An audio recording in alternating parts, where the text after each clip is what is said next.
everybody to It's Hot in Here Daily. But we are live from the show floor of the expo event, if you will. Yep.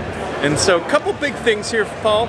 I know you've held on to your Lumia for a very long time. There is finally a successor. They announced an actual Surface phone today, sort of. Yeah, no, they did. They did. Yeah. It's coming I want to remind everyone, I said they were doing this back in May. People seem to think this is a surprise. but it's coming. I'll tell you what is a surprise is the double screen. Yeah. That I did not see. The fact that the mind share of Microsoft is entering the foldable display market in two variants, by the way. Two variants. We got the Neo. Right. And then the Duo. But not... Yeah. So, I'm more interested in the phone. Yeah, it's... I have yet to hear a justification for the PC. Sure. But the phone makes sense. There are those times where you're working on something and need to see something else, or you're talking to someone and what is the address we're both going to, or whatever.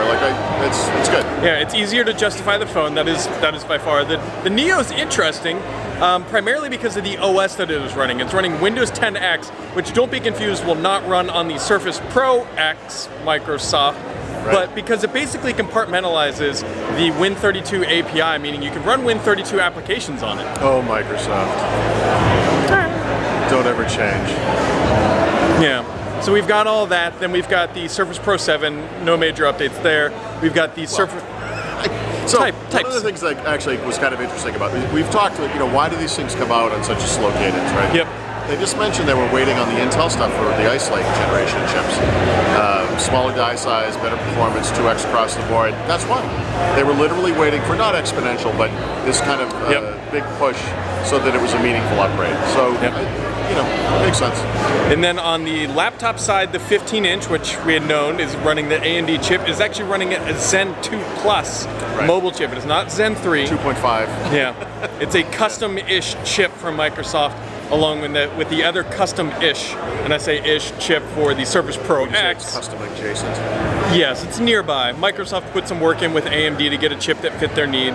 The one disappointing thing for me on the Surface Pro X, 13 hours of battery life. Yeah, I figured it had to be north of 20. Yeah. Just like all the other Qualcomm type, Windows 10 on ARM devices. But my understanding, based on what they said to us today, was that it had something to do with the work they did to get emulated 32-bit desktop apps to run effectively, so you wouldn't notice the speed difference. So it's a trade-off. It is. That's a trade-off. They also said it's running, I think, at 3 gigahertz. Yeah. So first ever, by the way, ARM processor to run that fast. So the performance is going to be key, though. That is, I think, what it all comes down to. If they're trading battery life for performance, it better be worthwhile. That is kind of the big unknown. And then, we got to wait till 2020 to get our hands on 10X and the Neo. It's gonna be a tough year. And the phone. So. But Surface Pro 7 and laptop, are coming out October 22nd. And Pro X. Less than 3 weeks away. Pro X is early November, I think the 4th. Yep. So, it was a good event. They also have the Surface Buds. I wonder who scooped those. So there's something I didn't take a picture of, and I'm going to go do that now. But there were new mice, of course, right? So new color versions, Arc mouse and the Microsoft Mobile mouse.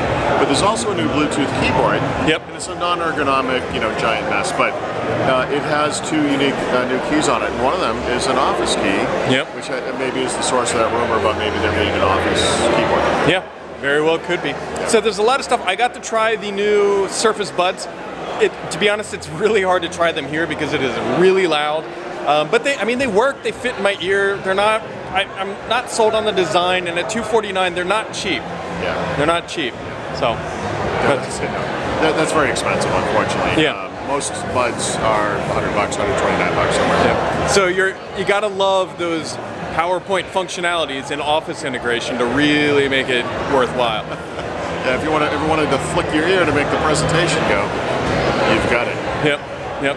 What's that? We got a next slide. There you go. That's. What's that, Spock? You say one of the red shirts is down? Hold on, I got a presentation. So, all right, guys, this has just been a little quick podcast here from the show floor. We will not be back tomorrow. We'll be back Friday with a longer, more in-depth episode. Paul and I have a lot of things we got to digest on the Surface side and literally digest food because I'm starving. But here's a quick look around the actual venue. So you kind of see there's a. See